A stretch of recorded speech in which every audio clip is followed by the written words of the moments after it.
Hey guys, we're in a beautiful new neighborhood in Surrey near White Rock. This is like Vancouver, British Columbia area. We're looking at a bunch bikes, the original. This is the 2020 edition. So a few things have been upgraded. I got to talk to the founder of this company. Really cool story. He's got a family and he was able to travel to Europe and just see how popular bikes like this are over there for getting around. This is what the majority of small families use because it's fun. You know, you get the kids outside, it's pretty healthy, it's easy to park. You are spending some money, but it can last. And actually there's a lot of space in here for up to 4 little kids. The company does also have like a canine version, which has a little door on the front so you could haul your dog around. They have the school bus, which it has like an even bigger box. It seems like it's elevated a little bit more. And then they've got a new one that's like the coupe, so it's a little bit narrower. One of the things that you'll notice about these box bikes where they've got a cargo bin up front is that, you know, they're fairly wide. So if you're trying to get through a doorway, they do have this protective bar here so that hopefully you don't catch that axle and, you know, scuff the wall or maybe hit someone's shin. This sort of spreads the door or whatever it is around the bike, which is really nice, but it's still fairly wide. It might not fit through your doorway. I have measured this thing pretty extensively. I also weighed it, 152 pounds with all the stock accessories. This is the optional rain cover for about $100 with the reflective stripes and the zip up sides. I really like this one. They also have optional bench cushions for $80 to make it a little bit more comfortable for the kids. And then they've got a toddler seat as well as the optional battery pack for just $400, which is to me quite impressive. It does come with these bench seats, which are also kind of a little cubby, and I got the charger in there. We'll talk about that later. We've got these 3-point harnesses, easy to remove, just kind of slips right through. Just kind of fold the buckle and then press it through. So you can do a ton with this. So back to the price, you are spending more for any of these box bikes that I've seen, and there are a number of really cool designs out there. This one has done a lot of things right and is really enjoyable. I love the fact that it has a throttle as well as torque sensing pedal assist. So it feels pretty responsive. It feels natural.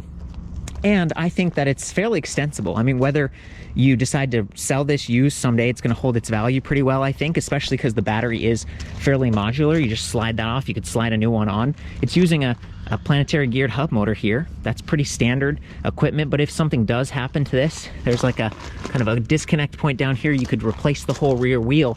The real value here is in just the frame and the build, and they've done a really good job. This is like marine grade plywood, and then they've got this little plastic or vinyl cap on top so it doesn't get chewed up. And you can see a step here. This is, you know, kids can kind of step on this bar, step here and climb their way in. But eventually someday, maybe your kids are grown up, they've got their own bikes, you could sell this thing to someone else, and I think it would hold its value pretty well.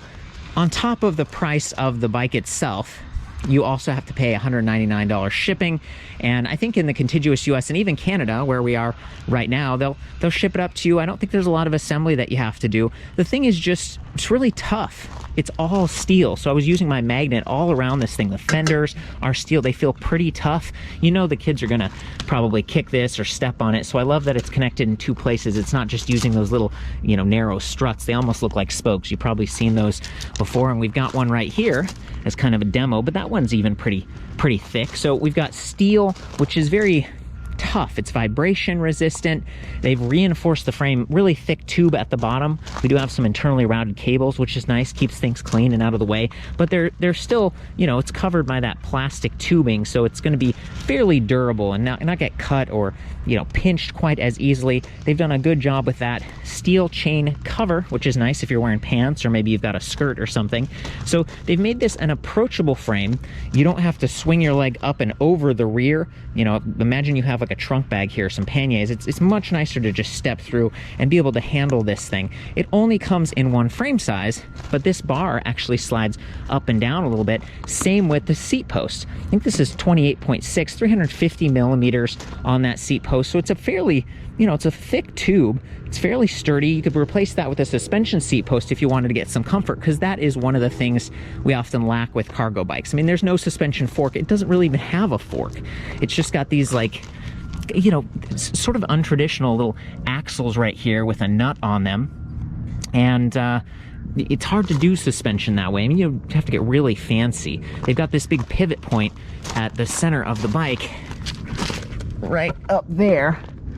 kind of see it. And then we've got this shock, this like piston right there, and what that's doing is trying to slow the steering down so it doesn't get really wobbly or out of control. It sort of smooths out the movement. There is a lot of weight up here, and the capacity of that box is up to 220 pounds. The bike itself is rated up to 350, and then 55 pounds on this rear rack, which is very traditional. One of the complaints that I had when I saw the rack design was that the saddle is like hanging over it quite a bit, and it doesn't go quite all the way down. It kind of collides with the top of that rack.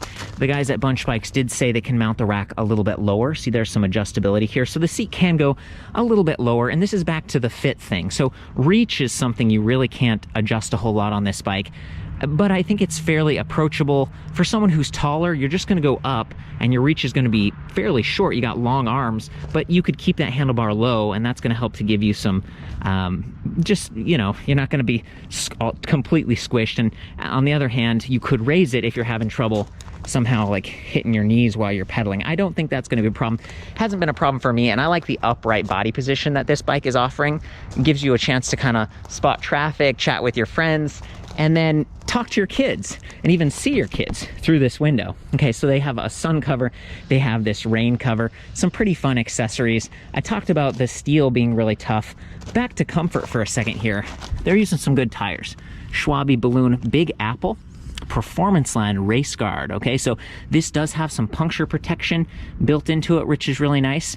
And then the sizing of the tires themselves, it's fairly wide. These are 20 by 2.15 in the front, so it's a little bit, you know, balloon, like it's a little bit higher air volume.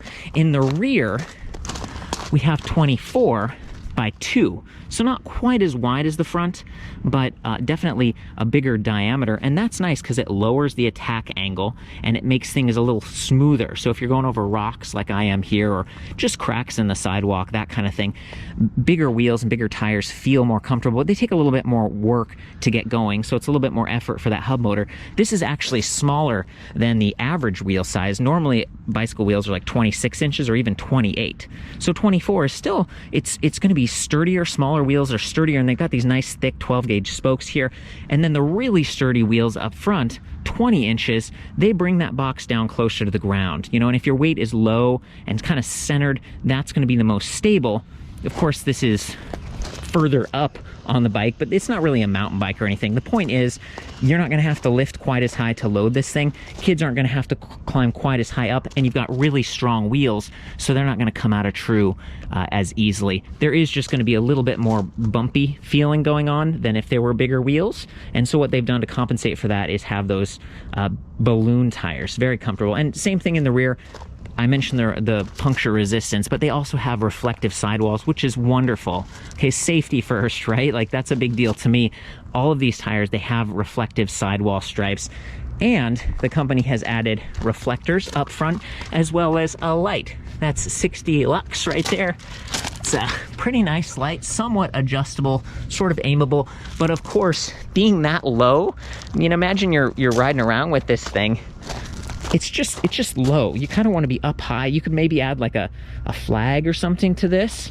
And I think there are some reflective accents built into the rain cover, which is really nice. So they're trying their best, but black is timeless and doesn't get quite as dirty maybe as like a white bike or something. And this is the only color they offer. This one is, if you get the coupe, that's their other bike. It has like a mid-drive, it's a little narrower, only has room for 2 kids. That one comes in multiple colors, which is nice, but it's quite a bit more expensive. Now, if you're someone who feels that pedaling without a motor is okay for you, maybe you don't live somewhere quite as hilly as Vancouver, you can get a non-electric version of this bike. It's just the original, and that one is $1,000 less, but you know, it could be quite a lot of work. This is a 152-pound bike. The motor weighs about 8 pounds. The battery is 8.4. I'm estimating the range on this between 25 and 40 miles. It really depends on like the air pressure of the tires, how many kids you got up front, what level of assist you're using, what gear, how hard you're pedaling, whether there's a hill. There's a lot to factor in, but you should be at least 20 miles, even if you're using the throttle a lot and just sucking the juice out of this battery here, just because it is fairly high capacity. And let's talk about the gears now. So we've got Shimano Acera trigger shifter up here, 8 speeds. You have to pull the high trigger up here with your pointer finger and then push the low down there to go to lower gears. And it's an 11 to 32 tooth 8-speed cassette, so that's a pretty big range. 32 teeth at the low end, good for starting or riding at lower speeds. And then since you do have the smaller diameter wheel, that also gives you a nice mechanical advantage. So it's a pretty nice setup, right? Shimano Acera derailleur. This is a couple steps up in the Shimano group set. We've got a barrel adjuster here. So over time, if you feel that it's kind of like clicking and it's not shifting quite right, you don't even have to use tools. You can just kind of turn this. I usually turn to the left because it sort of elongates the housing. And let's imagine that the cable is settling in. So elongating the housing sort of counteracts that. That's just a quick tip so you don't have to go to the bike shop. This bike does not have like shift detection, which isn't really necessary because it doesn't have a mid-drive like the other fancier model, and that bike is going to get a better mechanical advantage. So if you get the coupe that I keep talking about, the mid-drives are great. It brings that weight low and center. It gives you more power in the lower gears, but then, you know, more wear and tear on the drivetrain, definitely higher cost, a little bit more complex when you're shifting and extra things to worry about. The motor is a Daphu M155. It's a planetary geared hub motor, so it's got this kind of efficient, powerful, torquey sensation. It does make a little bit of a whining noise, and you'll hear that when we go on the ride, but look how small it is. I mean, it's fairly compact, it's black. I like how a lot of the accents here are either silver or they've tied it in nicely with the black. So yeah, up to 45 Newton meters of torque, pretty good. 500 watt nominal, 900 watt peak, so it's pretty capable. And then when you've got that Samsung powered battery up here, 48 volts, that thing is using 35E, so 3500 milliamp cells inside. It's pretty small for how much power it actually gives you, and we got a little LED light indicator built right into it. In my experience, it's been pretty satisfying, I think in part because this does use a torque sensor. So I mentioned that at the beginning of this review, but that's what we're looking at right here, this black disc. So there's actually like a spring feeling in there. It's like a physical torque sensor, which I am not used to seeing. I've seen older ones like many years ago reviewing a cheaper bike, and I didn't really like it. This one I actually feel like it's working pretty well. It's fairly satisfying. The bike is off right now. I'm just going to pull the brake here for a second, try to show you the play that's there. So when I push down on this, see how there's a little bit of flex? That's the spring in there, and it's sensing my torque. So what it does is it creates this really natural feeling, like when you're pushing, it feels like the bike is responding naturally. Cadence sensors, on the other hand, they're a little simpler and stuff. They're much more prevalent on other bikes that I review, especially more affordable bikes. Those ones require that you move the crank arm usually a quarter or maybe even a half a revolution before the motor kicks in, and that's just a lot of work when you're trying to start from standstill. So this is the great solution from Bunch Bikes, and of course having the trigger throttle is nice. One of the limitations of this drive system, however, is that the pedal assist setting also limits your throttle power. So you literally need to click up to a higher level of assist to get more power from that motor, and that's, to me, that's a little bit distracting, and you have to reach like way over here to press those button pads and stuff. So I'll get into that in a minute when we get into the display. I want to finish up with some of the rest of the hardware. Nice faux leather grip surface here. It's padded, feels really nice. Nice big pedals here. These are some of my favorites. Welgo aluminum alloy platform. They've got these fixed pins.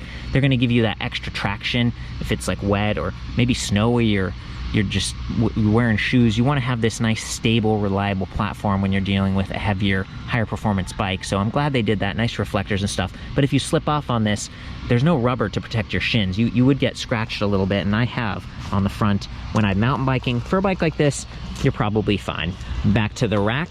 We do have room for hanging a pannier off the side. This is standard gauge tubing, but the way that the rack and the battery interface, there isn't a lot of room for clips to actually fit in there. And then up here, they might not sit all the way down because of the battery. So for me, this is kind of mixed. It's like the hardware is there, but because of the battery, you're taking up some of the capacity of the rack, and you're also just going to be maybe struggling a bit more to get those certain panniers that clip on torque. There are other ones that lay over the top, ones from Basil that I really like. They look really beautiful. They're these canvas bags and stuff. You can see a bungee loop down here, so you can use that with like a milk crate or whatever. Just keep in mind that because of that saddle position, you're not getting quite as much space for a trunk bag on top. The other thing about the battery is that it has an on-off switch on the bottom. So that's a way you can disable the bike. There is also a password setting in the display, which is pretty cool. So I like that. And just having the light built in, this one you'll notice is higher than that headlight. So gives you a little bit more visibility, and it's really far back. So it's not gonna get blocked by your jacket or by your cargo. It's right there where you want it. We also have a reflector down there. Here is the charging port. So you don't have to take this off the bike to charge it. I usually mention this when I'm talking about batteries. Extreme cold is gonna limit your range temporarily, and extreme heat over time degrades those cells. So you're kind of wearing the battery out. It's not gonna last as long. Keep that in mind. It's nice having a battery pack that is removable. Just insert the keys, twist, slide this thing off, and it does have kind of a little bit of a finger pattern here built into the bottom, so carrying it around isn't too bad. Like 8.5 pounds on this battery. Samsung cells, 48 volt, 13.6 amp hours, over 600 watt hours. Pretty good, and only $400 for a replacement battery pack, according to the company. I was like, that's a good deal. It's kind of a bargain. So, you know, maybe you get an extra battery and put it here under one of these seats. And to open these up, there's just a little latch right here, and then you slide the top, and here is the charger. MDA, it's a 2 amp charger, weighs about 1.5 pounds, pretty standard, right? It's nice to be able to store stuff in here so kids aren't stepping on it and stuff. You can even take that second piece of wood out, and then you've got this really big cargo space. I really like that. Let's also talk about the seat belts while we're here. So these are 3-point, they connect to the back wall, and then down here on that front piece of wood. So you do need to remove the seat belts, you also end up removing this top piece of the bench. 3-point harness here, and this is a really interesting belt. So it kind of disconnects right here, so you can do each side, each shoulder strap independently. But I imagine, you know, you're leaning over, your kids are here, you're trying to keep them steady, and then you're trying to line these things up and kind of stack them like this, and then, you know, fit it into that belt right here. You know, good luck. We're really appreciate you good parents out there being patient and taking your kids outside. And again, I just love the way this is set up with the reflectors and then the roll down windows and everything. So we talked about a lot of different elements on this bike, and I mentioned how steel is such a sturdy material, but what I haven't talked about is, of course, rust. So they said this is CNC painted, and they have rust resistant or maybe even rust proof coating inside the frame. So they're really trying to help you protect that. Aluminum alloy on the rack, but pretty much everything else, maybe besides the seat post, handlebar and everything else, is steel, the fenders and everything, and that gives you a bit of a vibration dampening quality, and it keeps it quieter. This thing does make some noise when you're riding, which we'll see later, and you know, the seat belts are kind of bouncing around, but when it's loaded up, I actually think it's going to be pretty quiet and work pretty well that way. You'll notice they've also got these bumper bars down here, so if you turn really hard, it kind of stops on the frame like that. I also want to point out that when you turn, the whole platform pivots a little bit, so it helps you lean into corners, which is good. I was coming down this hill a few seconds ago, and man, it was like kind of fun, and sort of, I'm kind of like, you know, the handlebars on this are weird.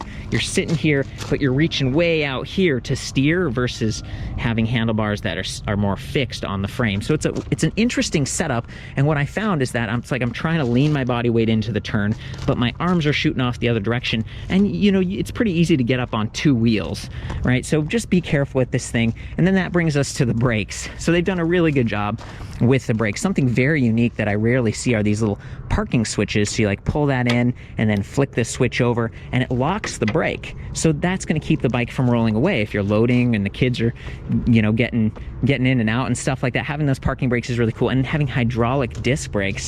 So if we come back here, you can see the Tektro Ariga Tune 160 millimeter rotor, which is kind of, you know, it's like average size. They go up to 180 or 203 millimeters. So 160 is like, yeah, you know, it gets the job done. And they probably went with this size because there's a lot going on back here, and because the wheel diameter is smaller, so you get that good mechanical advantage. Same thing up front, 160 millimeter hydraulic on both sides, which is really great.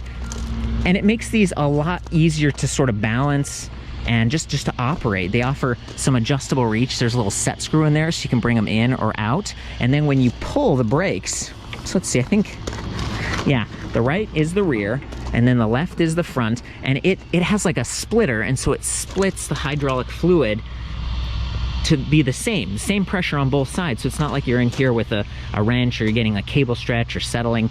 This is totally the way to go. So hydraulic, they do seem to have sort of a motor overriding factor when you're, here it is right here, the motor switch. So anytime you pull the brakes, it's going to cut power to the motor, which is a good safety feature. Adjustable reach, the parking brake, they work really well. You're definitely doing a good job with that. Next up, we have the display. I brought us to a shady place so that you could see it a little bit more clearly, but it actually works pretty well. This is a really unique display, something I have never seen before. And in addition to having this remote button pad, which you'll see is, it's pushed in a little bit because of the housing on that throttle. You could unplug the throttle and remove it, just do pedal assist, but I like this for getting started and just taking a bit of a break, pedaling if you want. So you're kind of talking about compromises here, but it's a nice little clean, small button pad, and then a big display right in the center, raised up so you can see it. Good job there. This button pad also has like a little USB charging port built into the bottom, which is really handy. So it's a standard USB type A, like the big flat kind, and you could plug in maybe USB speakers or additional lights, Christmas lights. I've seen people having all kinds of fun with their cargo bikes in the past, and it's all done really nicely. So to turn this thing on, by the way, adjustable angle, but not really removable. Seems pretty well protected here, but again, if this is parked outside, you might get some weather wear. So to get this thing started, first we had to make sure the battery pack was turned on. Then we press the power button, and look, it just comes to life super quickly. There we go. Nice kind of a green glowing effect here. And we've got a whole bunch of stuff. So up in the top left, it says eco right now, but if I press the plus or minus, we're going to change the level of assist and like the power level, I guess. So it goes from eco to standard to turbo. And again, this setting also delivers a set amount of power to your trigger throttle. So it's assist level limited. This is not overriding full power, which to me is kind of a bummer, because that means you got to click these buttons to use the throttle at full power. I mean, it's a variable speed throttle. So if I push just a little versus a lot, that's already modulating the power output. I really dislike that you have to also change it here, but it's not that uncommon. And a lot of the companies will say, oh, it's like a safety feature, but I think it's just the default, maybe in Asia where they make some of this stuff and they have to spend extra time and energy to change that. So we'll kind of overlook that for now. We've got the battery level, and it looks like it's right on the edge of, let's see, 4 bars out of 5, so 20% increments, which is kind of standard. Again, I'd like to have 10, so you get smaller increments, a little bit more precise, or a battery percentage would be nice, but whatever, you know, it's good enough. And then we've got current speed, we're standing still, so 0 miles per hour. Distance down here, so it goes from odometer to trip distance, and it just changes all on its own. It just goes back and forth. Same thing over here, average speed to max speed. I'm not doing anything, it just cycles. I have really never seen that before. Usually you have to press the M button or do something to change it, but whatever, you know, works okay. And again, the monochrome look is fairly easy to ride. It's not too distracting. I don't know if you can really raise or lower the brightness on this thing. I was trying to get into the settings menu by holding M, but this one's password protected and I didn't want to mess with it.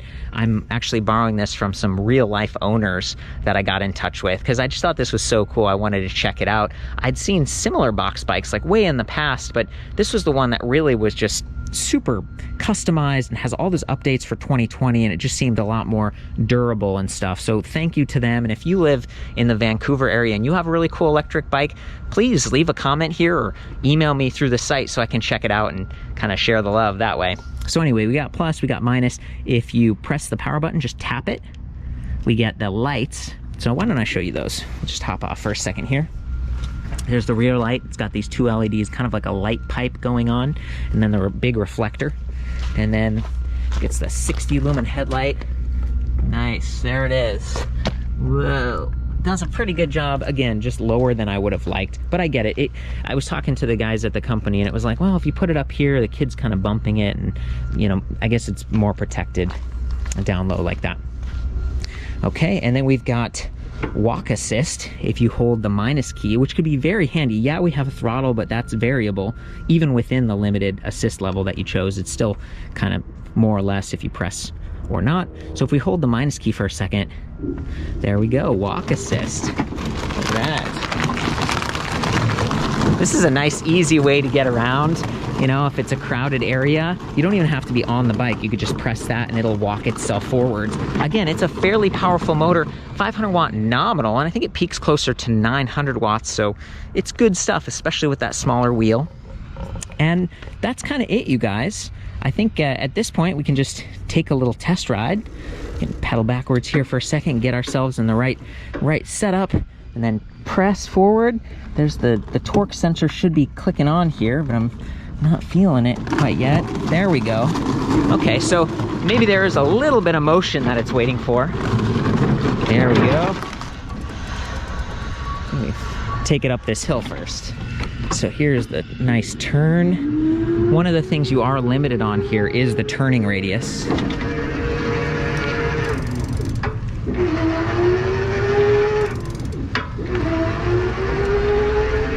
Pretty sensitive with that torque sensing, and it steers fairly steadily, and that's because of that piston down there that just, it adds a little bit of work to each turn, slows it down so you're not gonna get out of control and have speed wobble. And there's our friend, the tractor we've been hearing in the background. And here's the turning radius test. Oh, looks like we're gonna make it, right? Not bad. Just barely makes it here. So again, back at the website, I've got the length, the width, the height, everything, so you can determine whether this will actually fit inside your doorways. And then we just did kind of the turning radius test. I hope that helps you out. So let's go a little faster now. Going down the hill.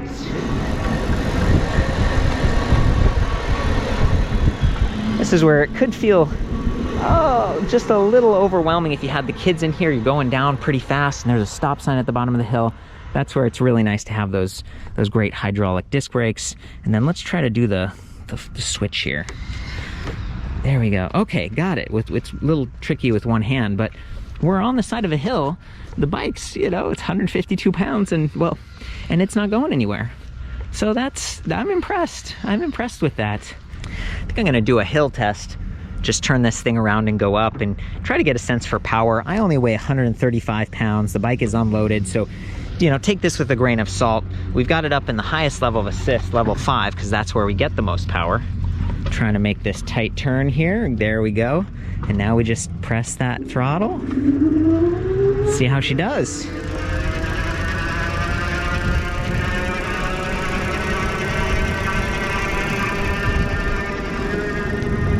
Doing pretty well so far. Easy to reach those bars. Got enough room here to steer. No problem. Making it just fine. You know, you hear it a little bit more, kind of whining. Whew. It's a lot easier than doing it yourself though, let me tell you.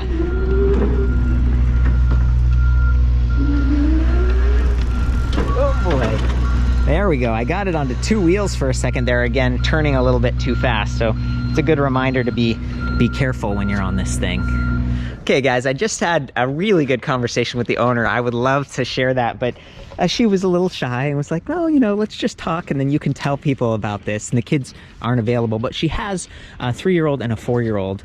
And she said the reason that she chose this bike, they were looking at a bunch of different cargo options. There's all kinds out there. There's some that just have 2 wheels. This one has 3. She said, well, it's stable.